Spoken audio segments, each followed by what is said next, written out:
human equation is to multiply joy and divide pain. Joy shared is joy multiplied, and pain shared is pain divided. I think it's such a very poetic summary of what businesses should really focus on. It really simplifies your mission as an organization. And I think it's just as powerfully about strategy as it is about marketing, because it talks about how to stay sustainable, how to create sustainable experiences and messaging. And that's the key to it. Aloha, and welcome to the Groundswell Marketing Podcast, where I connect you with outstanding humans and sustainable ideas. Today's guest is Gabor George Burt. He's a business transformationalist, innovation pioneer, author, TED Talk speaker, and founder of the Slingshot Framework. He's really recognized internationally for his work in innovation. In fact, CIO magazine named him among the top 13 future-shaping innovation visionaries, alongside individuals like Guy Kawasaki and Richard Branson. He's had articles published in Harvard Business Review, Forbes, and Entrepreneur Magazine. This is going to be a really interesting episode about innovation and, more importantly, how to reimagine marketing. So without further ado, let's just paddle in. Aloha, and welcome to the Groundswell Marketing Podcast. Today we have an awesome guest, Gabor George Burt. Welcome to the show. Thank you, Scott. Happy to be with you. Awesome. Well, we've been having we just started talking a little bit. And one of the things that I actually just found out, even though this is a couple years old, but you just were quoted in, I believe it said CIO magazine? That's right. Tell me a little bit about that. This might be a great way to start and kind of frame some of the conversation we're going to have. Yeah, CIO magazine did a feature a couple of years ago just collecting what they said was 13 really inspirational quotes on disruptive innovation. And they put me on top of that list. And I was in excellent company with people like Elon Musk and Steve Jobs and Richard Branson. And the quote that they used from me is about what I call the innovation shortcut, in that in order to innovate, you never really need to invent anything, but rather you can look for already existing components that previously or traditionally have been separate and see a connection, see a combination of them. And by doing so, you're creating unprecedented new customer value. So my quote was around that, and it was featured in that magazine. So it's quite fun. So it's like a innovation hack of sorts. Yeah, no, absolutely. It's. I think people overcomplicate this notion of innovation, and one of my key things is simplification. So get people to understand the true essence, the true core of things, and I think that really has to do as a very consistent topic with your theme of sustainability, right? And once you get to that core, then you understand such shortcuts, and then you look at the world and say, wow, some of the greatest business concepts, some of the greatest innovations were nothing more than the innovation shortcut, whether it was, the Wii by Nintendo, or even the Model T, or iTunes. All these things were just putting together things that already existed in new combinations. Okay, well, let's take a little step back. So you're kind of a mastermind of innovation, creativity, strategy, and you help organizations sort of like redefine, the way that they think or create innovation. Maybe just talk a little bit about what led to this. Yeah. I know you were kind of involved in the blue ocean strategy and stuff. Maybe just talk a little bit about the history, what led the foundation that led towards this, and then we'll kind of dive into some of your main unique points of difference, and that at least I see, because when I heard you talk on your TED Talk, we've talked several times. Mm-hmm. You've got a really interesting take on innovation, and I think a lot of people in marketing are always trying to innovate. And I think your process could be really an enlightening way to reimagine marketing. Yeah, and let me answer that to give a little context and background, but then kind of steer the conversation to this idea that you and I started talking about, which is sustainable growth marketing. I think that's a really fascinating area that is at the intersection of many things. So I'd love to look at that with you. So my background, I was fortunate to be one of the original core members of the Blue Ocean Strategy concept, which became now viewed as the most influential leadership or strategy concept of the new millennium. And just like the imagery, of course, it's all about creating and finding and sustaining your own market space. And so what I did was, for 10 years, help companies understand and apply the concept of blue ocean strategy globally.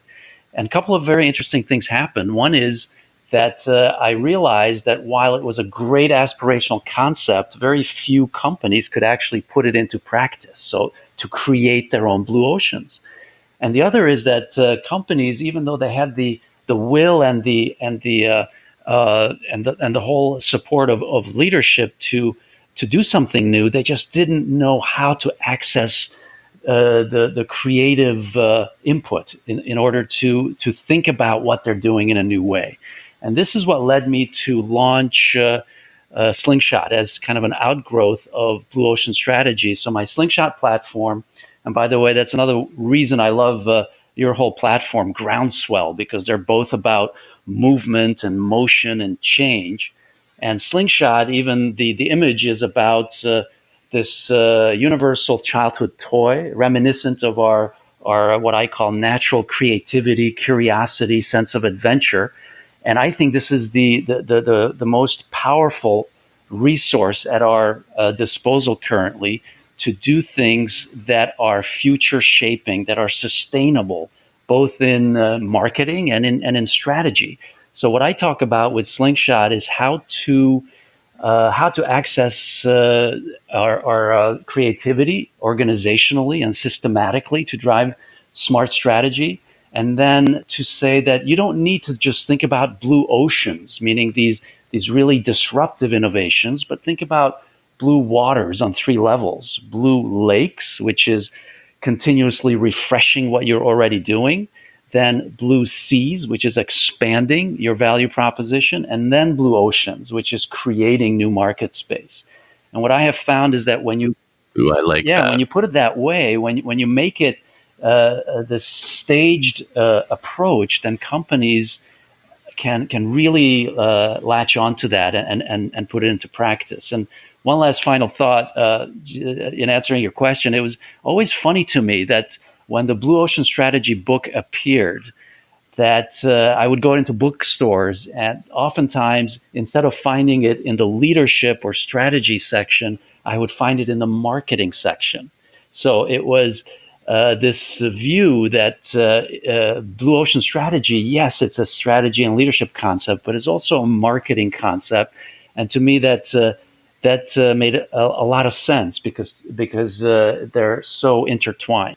Well, this is my take on marketing. It has shifted from being one of the departments to now being sitting at the table across the CEO and CFO. Yeah, absolutely. It's critical now. Innovation and marketing are the two main components, according to Tony Robbins, for a successful business. I just came back from Business Mastery in Amsterdam, and he just dove deep on that. One of the things that I think that you mentioned that I'm really interested in is the fact that it was in the marketing section. Also, I think underscores that marketing now is taking a different shift. And I think marketers that are listening into this are looking at, we're shifting into being change makers. And that's what you are. You are a change maker and implementing strategies on actually how to do it. So when you went blue ocean, blue lake, blue sea, like that made a ton of sense to me, because one of the things that I find difficult with some of these reimagining ideas and stuff is people go, I'm really inspired by that, but then how do you do it? And I think that when you said this one word, future shaping, I think a lot of people listen to that and we're like, okay, tell me more about that. How do you future shape? Yeah. Did I say that right? Yeah, absolutely. Future shaping. And yes, so excellent question, and some great points that you're making. I love that you said that innovation and marketing are the two key pillars of strategy, because I use an analogy with my clients and audiences to say that strategy is like the navigation of a vehicle. so that it's like the navigation system, and its job is to steer the vehicle towards sustainability and ongoing relevance. But in order to move the car in that direction, it needs an engine.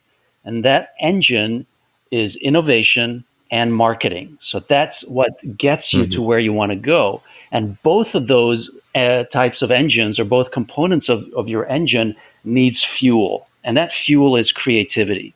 So creativity is, again, what I referenced earlier, this incredible resource that if we can tap into that and harness it and systematically apply it, that's when we get into that realm of future shaping. So what I do and what my Slingshot framework does is that it makes that tangible. So I don't talk about innovation because people have an association with that in terms of what that means, how it's done. I talk about rather this notion of reimagining boundaries. And what I tell people, and the way I provoke audiences up front, is I will say, I have a 6-question test for you. And I bet, my wager is that you will not get more than 3 of these 6 questions correct from the perspective of really future shaping, sustainable strategic thinking.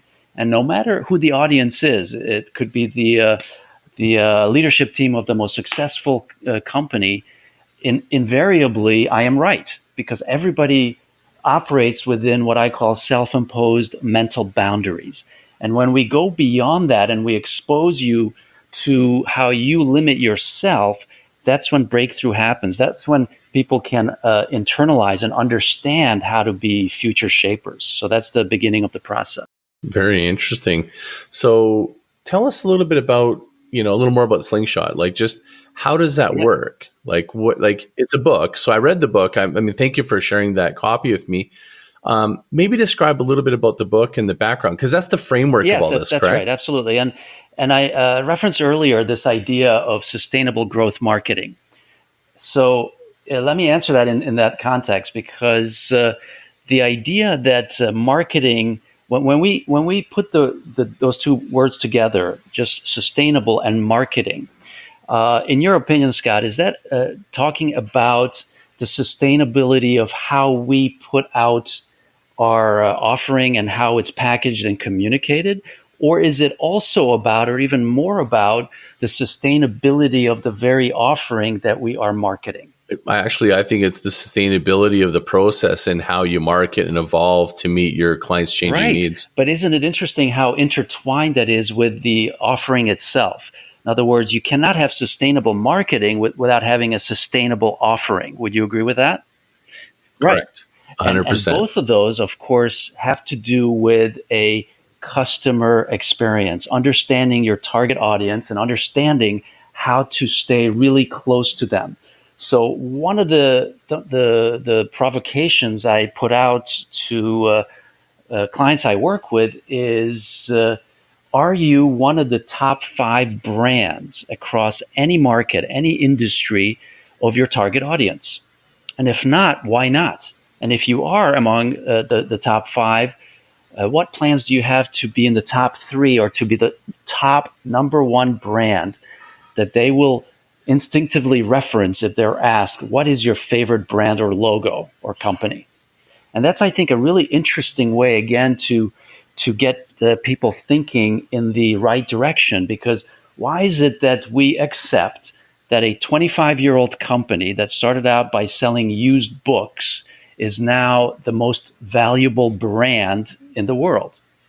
To me, it has to do with, again, just how we frame what it is we do, and how well can we connect it with what our audience members are thinking about. Because when we make that connection, that's when they start to look to us, to reference us, and to have us associated with the way they work and the way they live. So to answer your question, the Slingshot framework looks to simplify this whole complexity of strategy, innovation, marketing, and all those things that these topics mean. And one of the basic questions, and one of the 6 questions that I put out as a test, is, what business are you in? And my favorite answer is based on a quote by a former Army psychologist who said that the human equation is to multiply joy and divide pain. Joy shared is joy multiplied, pain shared is pain divided. I think it's a beautiful statement. And Oh, think about what that means for both what you do and how you market it. So on the what you do side, what I challenge every company to think about and align themselves around is to be in the business of multiplying joy and dividing pain for their target audience. And the more and the I more love that because it's like I'm so used to the value proposition, which is motivation equals perceived benefit minus perceived cost, which is sure. kind of the same Yeah. equation. But Yeah, this is or way better. perhaps more understandable, more simple. Exactly. And the more that a company can understand and align around that statement that yes, our customers will look at us ultimately as a great source of joy and a great source of alleviating or making their frustrations, their discomfort, their pain disappear, the more relevant we become, the more we are raised in their consciousness and will be one of their favorite brands. But the second part of that sentence, I think, is even more interesting for marketing, the sharing, that joy shared is joy multiplied and pain shared is pain divided, because to me, that's the amplification effect of marketing. And in my view, for the first time in the history of business, customers can voluntarily, so without being asked, real time and publicly express their opinion about any brand, any offering in the market. And that is huge. That is all about sharing. So every customer is is looking for a relationship with brands that they want to be associated with. They love the idea that they can communicate with brands anytime they want and expect a response. And if they communicate a complaint, well, they expect that to be listened to and then something to be done about that, which is what Amazon is so amazing in. And if you do something for them, then why not use all these new platforms to celebrate that together with your customers and share in that joy? And so, at the heart of Slingshot is this notion that innovation should be about transforming pain points, customer pain points, into what I call points of infatuation. And that's your growth engine. And the word infatuation has such an amazing connotation and singularity in driving business and marketing. And I'll just pause here, but that would be, I think, a great topic to get a little more into. Oh yeah, I mean the word infatuation is goes beyond loyalty. The because so this my hair went up on my arms when you're describing it because I literally just had this dialogue with my publisher about the chapter around groundswell and sharing, and I want to include that now as almost like a better refinement of what would define a true groundswell or a sustainable growth marketing model, because that is actually much more powerful. So we could I just wanted to make that Yeah. comment because I just like I almost feel like you want you to say that quote again so people who are listening can just sort of like put a bow around what we've been talking about, because that I think Yeah, is no, a I really love it. powerful statement. So the quote is the human equation is to multiply joy and divide pain. Joy shared is joy multiplied, and pain shared is pain divided. I think it's a such a very poetic summary of what businesses should really focus on. It really simplifies your mission as an organization, and I think it's just as powerfully about strategy as it is about marketing, because it talks about how to stay sustainable, how to create sustainable experiences and messaging, and that's the key to it. So I think I think it's a wonderful kind of cornerstone. And then what I do is I build this idea of infatuation around that. And why is that so powerful? Because I think it's any really future shaping brand today understands that it's well beyond the realm of satisfying customers. Satisfaction means if someone got what they thought they would get. It's okay. It's no better, no worse than what they expected. And that will not make them fans. That will not make them go on social media and want to share their experiences in a positive light with everyone. So if you go beyond that, then you enter the realm of things like delighting customers, amazing customers, and surprising them. And even more powerful to me is this concept of infatuation, because it means not just a very strong positive emotion, but it also at the same time references its transiency, that it's only temporary, that it's fleeting. And if you understand that, then you have a golden platform to continuously re-infatuate your target audience, both in your messaging, so in your marketing, as well as your basic offering. And so I coined this phrase, the infatuation interval. When you do something so powerful that you grab your audience's attention emotionally, and they're gravitated to you, and they're for a short amount of time, they're blinded by any shortcomings, and that gradually then transitions into what I call the entitlement period, where that new innovation, those new qualities become the new status quo, and they're no longer going to be emotionally charged up by receiving that. And that's when you want to and need to introduce a new way to grab their attention or re-grab their attention.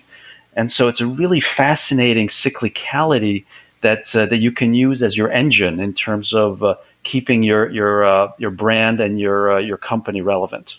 So is that like, when, Steve Jobs introduced FaceTime, or Apple did, and initially that was like, people were infatuated with the capability, but now it's expected. And it's like the bar has been set, absolutely. reset. You can just test it on yourself. It's a very easy kind of way to understand the concept. So think about your favorite product or offering right now, or service, that's something that you paid for. Whatever it is it perfect for you just the way it is? And most likely you will say, no, it's not, and immediately be able to think of several things that could make it even better for you. And the only time you will say, yeah, it's absolutely perfect, my new iPhone, I just love everything about it, or this restaurant that I went to for the first time, amazing, it's the perfect experience for me, is in the beginning.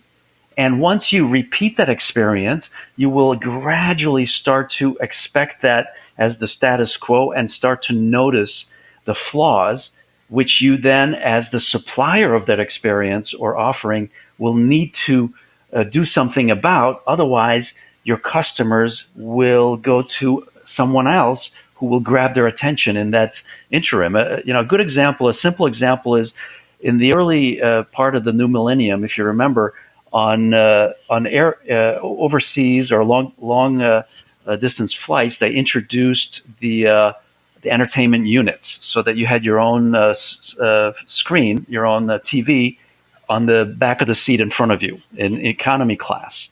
And that was a huge game changer, especially for overseas flights, right? So it gave you control of how you would spend 6 or 10 hours in the air, which before you were pretty much stuck with a single movie option or reading a book or whatever it was. So this was a game changer.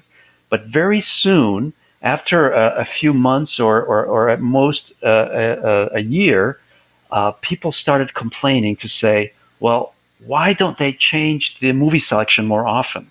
Or why can't we start watching movies even before the plane takes off? And it was really interesting to see that transition from what I call the infatuation interval, where people just so emotionally charged up by this new dimension of flight, to when they took ownership of that and they said, well, this is now the new status quo, and I want it even better. I want new things so that I can enjoy it even better. So that's the idea.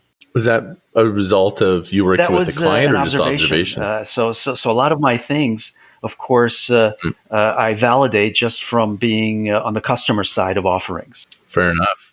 Yeah, well, that makes total sense. I mean, now if there's not a screen behind the seat, which was on a flight from San Francisco, Yeah. I was like, really? Yeah, I couldn't believe absolutely. it. So it's a really interesting phenomena, and it taps into human nature. This idea that we always want what we don't have, right? So once we think that we have the perfect product, the perfect service, that feeling is fleeting. That will only last for a certain short amount of period before we want something else. And that's the beautiful thing in business, because if there was such thing as a permanently and completely satisfied customer, then there would be really no need for marketing, or there would be no need for innovation. But even recently, a Harvard educated psychologist came out with this new term called arrival fallacy. Arrival fallacy, this feeling that if I get the next thing that I want more than anything else, which could be a new product, a new experience, a new promotion in my job, whatever it is, that if I just get that, then I'll be all set. I don't want it. I wouldn't want anything else. I wouldn't want anything more. But it's a fallacy, because once I get to that stage, of course, pretty soon I will have my sights on the new thing that I want the most, and that's the whole point here. Interesting. So you had mentioned it, and I just want to go back to this thing, which was you said you identify consumer pain points and then turn them Yes. into points of infatuation. So how do you go about that? Like if I guess it's obvious if you go, hey, my pain point is you don't answer the phone between these hours, you open up the hours. But is that really what you're saying? That doesn't make me infatuated. It just means, Yeah. oh, thanks, I'm not as annoyed.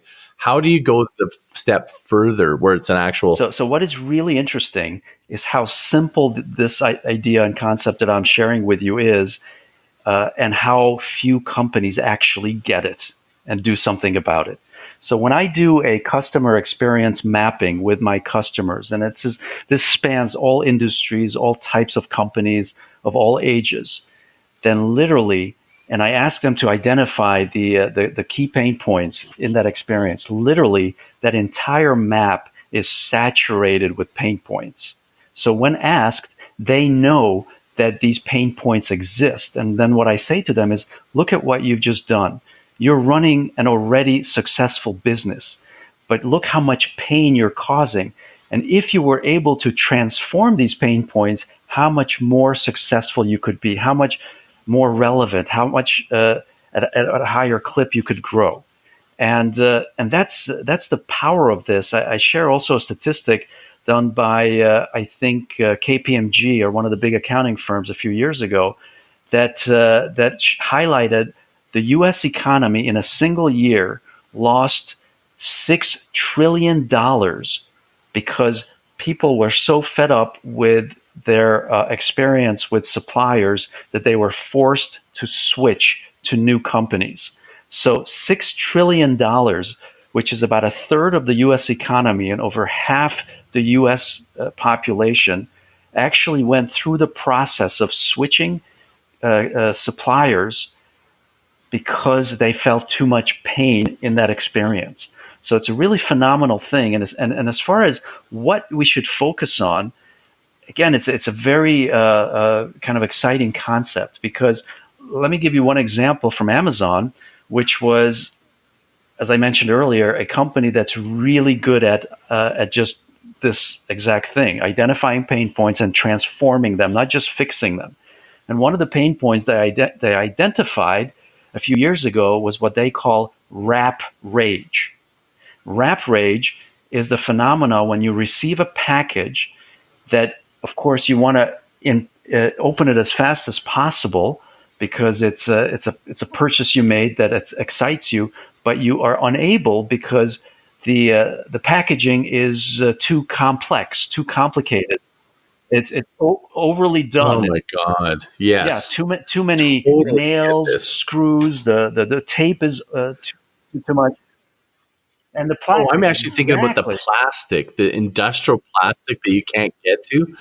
And they gave that a name, Rap Rage. And if you think about how brilliant that was, but also how obvious in hindsight, that wasn't their core business. At that time, they were just delivering things. So they didn't need to, in a sense, think about what happens once a package arrives. But Amazon did that and identified wrap rage and then did something about it and transformed it and then announced it as frustration-free packaging.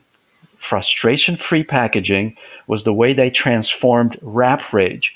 And just that process, again, going back to my quote about minimizing pain, maximizing joy, and then sharing in that, is the beautiful thing is that if you truly identify a pain point that's bothersome to your customers and do something about it, then the sheer announcement of what you did, so sharing that with your audience and your customers, creates and amplifies that joy and creates what I'm talking about, that moment of infatuation. So I show this example in the context of the feedback from Amazon customers who would say things like, Amazon, this is unbelievable. I'm so grateful. I am a huge fan. Or even, one comment that, Amazon, if I could, I would make out with you right now. Things like this, which is crazy in a sense, but it really touches the heart of what I'm talking about, which is if you get this right, if you use the engine of pain point and transformation of that to points of infatuation, then you have this golden platform for ongoing growth. I love that because, it speaks to a couple things. There's so much energy, and it's one of the things that kind of drives me a little bit crazy. There's so much energy on get more leads, get more customers, and not enough on conversions and loyalty and giving them a good customer experience, where really that's where the money, that's where it is. I mean, if you actually deal with these points of infatuation, like you described, that becomes your next marketing campaign. I mean, like, what better thing to go, hey, we just improved something to make your life better. That's a great marketing campaign. Absolutely right. It's right in front of you. So companies overcomplicate things and look for things that may not even interest customers because they're not looking at what they're doing as a business from their customer's perspective. And as far as infatuation, another kind of very fun example is Nintendo's Wii, right? So up until before Nintendo, the gaming industry was by and large all about 5% of the population. That's what they focused on, which was antisocial teenage boys. That's who played video games. And then Nintendo asked the what if question, how do we make gaming relevant to the 95% of the population that never had an interest in gaming? And then the answer became fairly obvious. Let's combine, and there's that innovation shortcut, what gaming is traditionally good at, which is passive entertainment, sitting in front of a screen, with active entertainment, which they've never offered, and which is one of the key pain points of people who never had an interest. And that was the genesis of the Wii motion sensor, combining passive and active entertainment. And all of a sudden, this combination opened up the industry to 95% of the population who never had an interest in gaming, which then took the Nintendo Wii to the realm well beyond gaming to lifestyle enrichment, because now you had surgeons and doctors prescribing the Wii for people recovering from injuries and surgeries as a way of regaining motion. You now had old people's homes, nursery homes, where people would do Wii bowling as a way to stay active and fit and have more fun. So, and there was a story in the news from a news clip a couple of years after Nintendo's Wii was introduced of a police raid in Florida, where video was captured, a house video of a house of a suspected drug dealer that the police agents went inside, and the video camera captures the officers going by a Wii bowling that was set up in the living room, and they were so infatuated by the game that they couldn't help but interrupt their investigation and started playing Wii bowling, and that was recorded on the camera. So, oh my God. So it's this this notion of understanding how to really capture your audience's attention and emotion, and how long can you keep it before you need to restoke, refresh, reinfatuate. So it sounds like underneath each of these ideas, there's a framework, principles, or some sort of outline that you've identified the patterns and created a process for helping people go through and successfully, identify those options. Because, like, in a lot of creative brainstorm meetings that I've had in the past, it's like some people, think that creative, real strategic creative thinking is just people throwing a bunch of ideas up. That's not how it works. Like, if you want to actually create a meaningful strategy, there's a process. What's your process to getting there? I do have a problem even with the term brainstorming, because it implies throwing up ideas, right? So let's generate as many ideas as possible. And that's really not the goal, because I've seen plenty of companies that had literally thousands of new ideas, and that was their bottleneck. What do? We don't know which one is the right one to pursue. So what my process does is, again, to simplify and to cut through that clutter, that complexity. And part of that is using the Blue Ocean Strategy Framework to understand in a strategic mapping the key factors of competition of the company that I work with. How different is that to start with than the competitors or potential competitors if you're a startup, so the space you get into. Then we look at from a customer perspective, a typical experience cycle, identify the top pain points as we've been discussing, then generate ideas specifically, so this is where it gets much more targeted, on how to transform the key pain points into points of infatuation. And in that process, I immediately provide a tool that I call the Slingshot Grid, which is to score every idea from 6 perspectives on a scale of 0 to 30, so that each perspective has a maximum score of 5, and that's how you add up the total maximum score of 30. So you have an immediate way of scoring ideas, ranking ideas, and understanding how to make them even better. And that's one of the key tools, so that it's not just brainstorming, but very direct concentration on the top ideas that we're creating. And then at the end of that process, we look at how do we tie back that into the strategy landscape, into now creating a really distinctive market footprint for our company or for our startup strategy if we're just a startup. And that process simplifies this whole notion of strategy formation, innovation, even the marketing side in terms of how best to package what it is that we're doing. And I do that on 3 levels: the Blue Lake, the Blue Sea, and Blue Ocean. And that's how the whole process comes together. Ooh, I like that. I love that framework. That's interesting, because I've been using for execution Sean Ellis's model for growth from his book Hacking Growth. Sure. He's one of the top. He's the guy who started growth marketing, to be honest with you, growth hacking, and his was ICE, scoring marketing ideas based on impact, confidence, and ease, and scoring them from 1 to 10, and that's how you prioritize your experiments.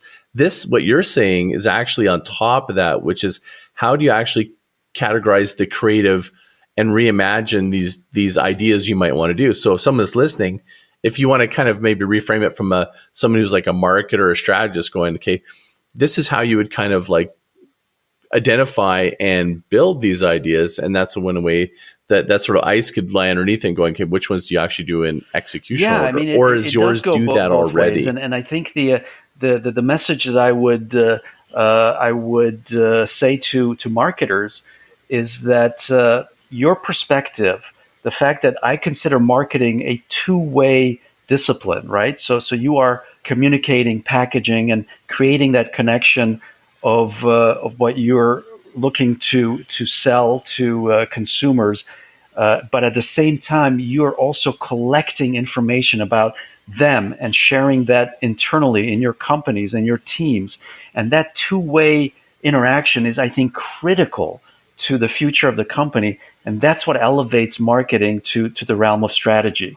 I think that's really an important point, so that when I do these workshops, when I work with teams, it's a blended team. So it does have marketing experts, it has design experts, sales, strategy, innovation, etc. And that's the whole point that I want to make, that all these disciplines drive each other, they're influencing each other, and it has to be continuously iterative and interactive.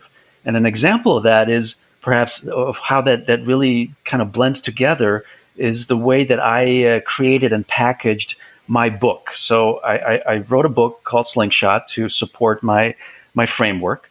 But and the subtitle of that is Reimagine Your Business, Reimagine Your Life. But of course, I wanted to be consistent with these concepts in the very product that I put out. So how did I reimagine the traditional boundaries of business books? Well, number one, the book is all illustrated by children.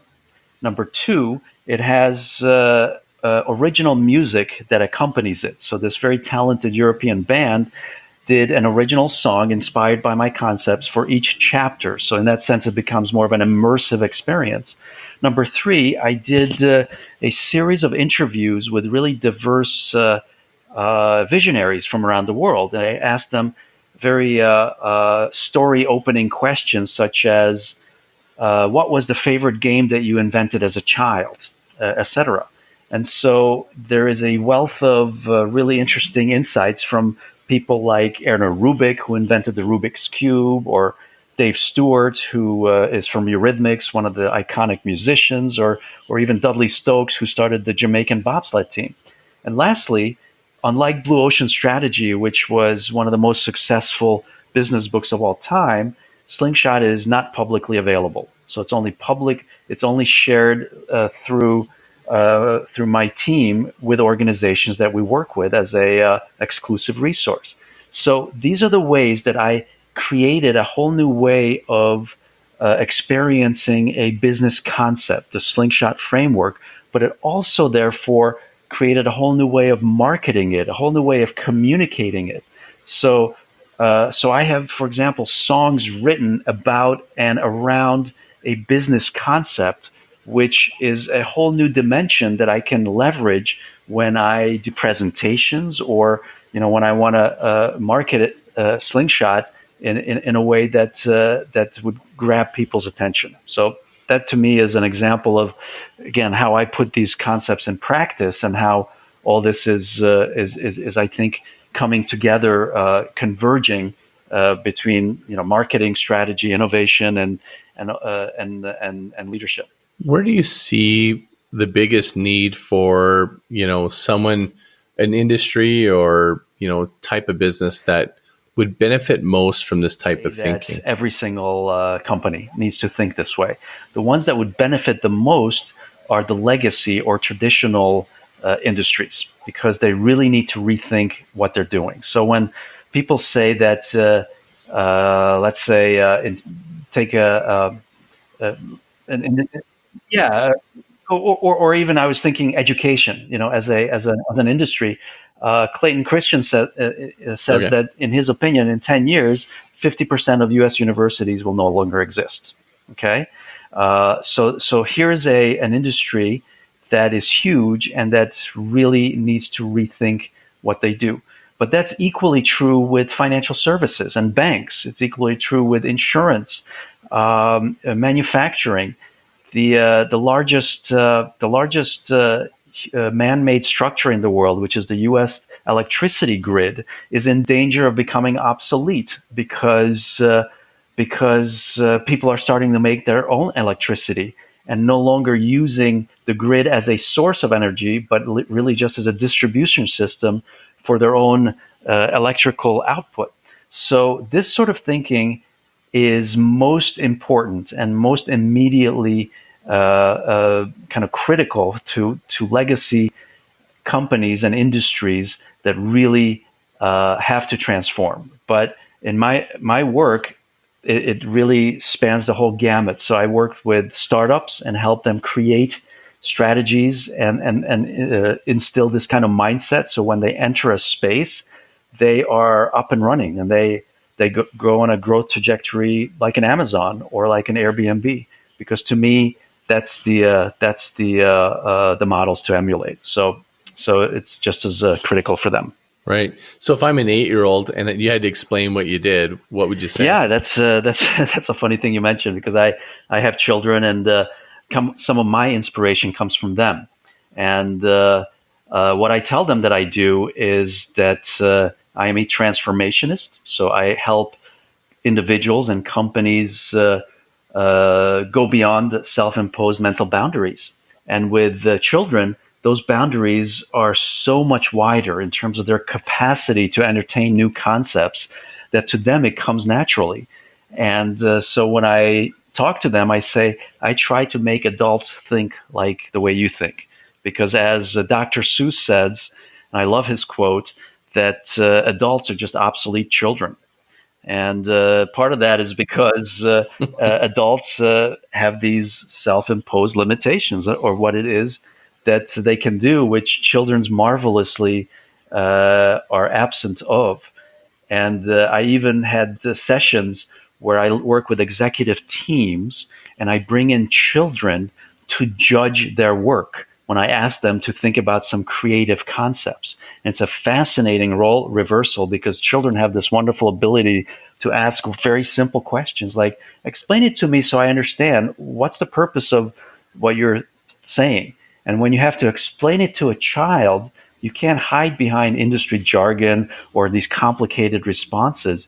You need to really get to, to bring our conversation full circle to this notion of how will you eliminate something that is a problem for someone, a pain point, and how will you transform it into a point of joy or infatuation? Now, that's language that children can understand. And if you're able to communicate at that level, then you're on your way. So that's the way that I think the interplay between children and adults, or cross-generationally, is a wonderful resource to really understand how to view the world. Some creative director is listening to this podcast and goes, that's exactly how they're going to roll out their next creative campaign for testing. Forget about the other methods. We're just going to get some kids to give us the real feedback. It's a really interesting idea, actually. I mean, the most important thing is making it frictionless so people can understand, and really simple concepts. And if you're talking about reimagining, like, think about reimagining marketing, the idea that you're thinking like a kid is really interesting, because I think that's what the framework of Slingshot is in some ways, is like freeing your mind so that you can playfully but intelligently reshape the potential of what you have in your hands and the resources available to you that you just haven't thought by putting together, in maybe in a different order, or just adding a few other elements that don't exist or you haven't thought of from another Absolutely. That's a great way of summarizing it. This is why you see companies more and more kind of instilling very childlike spaces in their workspace, in their headquarters, right? So they have crayons, they have balls, they have games, and also why the whole realm of humor is becoming more and more a part of corporate culture, so that companies want to encourage their employees, their leadership, to laugh. And that, to me, again, is the same phenomena of understanding that playfulness that kids excel at is a natural thing that should be part of the workforce, because that is a one of the key manifestations of creativity. And even if, when you're talking about marketing, one of the things that I am very aware of is the proliferation of April Fool's campaigns around the world by companies of all different types and all different industries. And this is an interesting phenomenon, because why would any brand, any company risk being associated with an April Fool's prank, an April Fool's campaign? Well, the reason is, as one recent British study of British consumers pointed out, 90% of consumers think that humor is the best way for brands to connect with them. And 2/3 of them were drawn to April Fool's campaigns, meaning that it got their attention and it made a positive emotional mark on them. And this is the same part of the same phenomena of redrawing your workspace, recalibrating the way that you think so that you allow for that creative component, that playful, humorous component to take root. And so what I do with Slingshot is to then bring that to the surface and then channel it to say, now that you have accessed this side of you and your team and your organization, how do we make that into an engine so that it drives you forward and becomes the engine of your growth and the expanded relevance and customer attachment? And that's the process, the framework. I think you might have lost a couple of people when you said the word crayons and in workspaces. People might be going, "Oh my gosh, like that's a problem," or it's not taking it seriously. But I get this what you're trying to get to, which is like having a level of lighthearted playfulness, because it instills some real creative activity and thinking in your brain. Because you think about, it's a state change, right? Like I've been in creative sessions where it's like, we really got to plan something and everybody's so serious. Yeah. Input in, input out, right? Like, but you have other ones that some of the best creative sessions I've had have been over beers in the boardroom after the day, and we're just goofballing around. And that's where some of the best ideas absolutely. come together. You can't force creativity. So when you're doing that in a rigid environment, there's a complete disconnect. So hopefully we didn't lose anyone in saying crayons or rubber balls or any of these things, because that's all just part of this notion that it's okay to be playful. In fact, sometimes I ask that, what is the opposite of play? And the knee-jerk response is work. But that's not the case. The opposite of play is boredom. And that to me is also the opposite of work, right? Because if your employees, your team members are bored, how do you expect them to operate at peak performance? They can't. But if they feel liberated, if they feel that they can really express themselves and be creative and playful, then you really can have them operate at their full potential. And that's the whole point. So yeah, I purposely, again, I like to provoke and push boundaries, but the notion of having crayons, hopefully, with the audience we have listening, is now it makes perfect sense based on the concepts we've been talking about. Well, I read your book, and as you know, I'm writing my book as well, and so I was applying. I wanted to give it a litmus test. Sure. Litmus test. Sorry, my tongue tied there. And what I was thinking about is, and I think you and I talked about it just a little bit. So remind me if we did or didn't talk about it as I kind of go into this. But one of the things I was reimagining for marketing was going, what if marketing wasn't like eye pollution and interruptive, and we changed the landscape of what marketing could be to be beautiful marketing, where the experience of interacting with the marketing campaign or activity was an extension of the actual customer experience in a way that was meaningful, impactful, and entertaining, but not entertainment for entertainment's sake. More, it didn't feel like interruption, and it didn't feel like you're being marketed to. It was like it drew you in a way that you just went, "Oh, I was just marketed to it after the fact," but you don't even care. It was like you just went through an experience, right? And that's what the question I was sort of, thinking about. I can't remember if we talked about it, but that'd be interesting, kind of like just a quick little litmus test of your framework is going, how can we reimagine marketing? Great point. And I completely agree with you. So my framework I've used on many processes. So it's not just what do we do, but also on how do we attract and retain the most talented employees. And it's equally applicable to, as you say, to the marketing process. So how do you convert the key pain points of marketing from being disruptive, using your words, to being pleasant, to being meaningful, to being joyful? It's a great way of looking at that, because it's the same idea. Right now, if I was to ask you, in the public eye, what is the general perception of the word marketing? So if you said that to someone, would it be positive or negative? Would they think, Oh, I think it's straight up negative. Exactly. I think if you even look it up, there you go. It's like marketers are liars. And there you go. And it's the same thing that I ask bankers, I ask insurance brokers, anybody in a space that they work in, and say, how can you be working in this space that is maligned by the public and is seen as, let's say, a necessary evil. That, yeah, I have to listen to this marketing message in order to get to the content I really want, rather than the other way, so that it becomes the highlight of their experience. How can you accept that and not want to transform it? And that is exactly the process that you talk about. So I'll give you a specific example, which may put this in the proper light. A few years ago, I was working with a fairly young, in fact, almost a startup clothing company in London.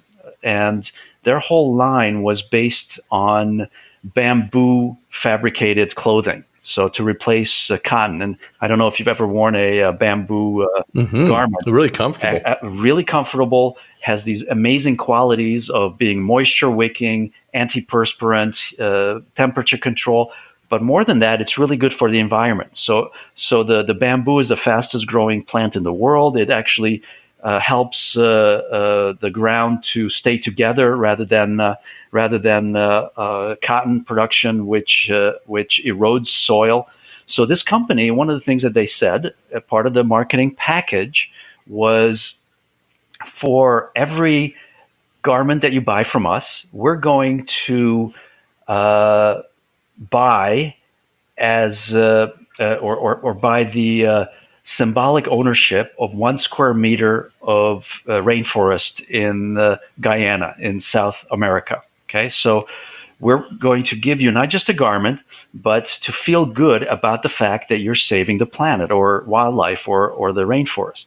And I said, let's take that a step further. This is wonderful, but not wonderful enough. We could make it even more interesting in terms of to make it not even a marketing package of any sort that we're selling a shirt, but something that becomes an aspirational experience. So I said, what if part of the package that we send out to someone who buys this shirt is a certificate of ownership saying, congratulations, you are now the proud owner of 1 square meter of rainforest in South America. Here is the link on Google Maps. Come view your protected piece of land. And we provide that live feed. So anytime you want, you can actually see the space that you are now the symbolic owner of. And more than that, come meet your neighbors. So now you're forming a community who, like you, are bonded, not just because you bought this great T-shirt, but you're now also together helping to protect the rainforest. But more than that, you now have a unique way of interacting with each other, which could lead to all kinds of other things. Joint trips, organized trips that will lead you down to actually visit the site. All kinds of things you could start doing together. So you're converting, in a sense, guilt about us trampling on the environment to a whole new way of interacting and being part of communities. And to me, it's an example of how you turn around this concept of marketing from something that could be viewed as being pushed on you and, as you said, disruptive, to something that's aspirational. Absolutely love it. What a great example to exemplify that in a marketing campaign. That's like pretty much exactly how I view how you create a groundswell or a sustainable growth marketing model. Sure. So that's just phenomenal. And you think about also the land title is like a talk trigger, like Jay Baer talks about in one of the episodes on word of mouth. So you create it's you say, here's your neighbors, but also how would you not share that experience with somebody else? Yeah, exactly. And so that's where the sustainability really is for me. I just went, wow, that's crazy. Right. And imagine that you just have a moment during your day, anytime, and you just click on on the website that takes you to the live feed of this square meter of land that's yours. And how interesting is that? I mean, you can see wild animals crossing that, or you could see a huge rainstorm, a tropical rainstorm, or a tree growing, or whatever it is, and that's shareable. That's excitement, and that's what takes us to a whole new dimension. As you say, it becomes sustainable. Or you spot some poachers. Exactly. There you go. You could then. I mean, someone's totally cringing. That's almost funny, and that could take it a whole different direction. And you could even create stories. You could send down actors to then stage some sort of story that happens across those plots, and that is another way to hook Right. your audience into a whole new different story. So yeah, it's endless, and that's where Yeah, what I like about that is it actually is, it's like a yeah, story. And when you tell a story, it resonates with people, where if you tell people features and benefits, it's just lost on them. yeah, I mean, in the moment of purchase, you kind of check the right. boxes, but when you really want someone to remember Hmm. and have a feeling and Hmm. share Yes. stories, and that's what you just created. You created a whole Yeah, story. and what you've also created, which I love, is this idea of an immersive experience. You've immersed someone in your brand across boundaries that's exciting to them. So they're not just buying, in this case, a T-shirt. They're not just even buying a T-shirt with a good cause attached to it, because that's already now being done.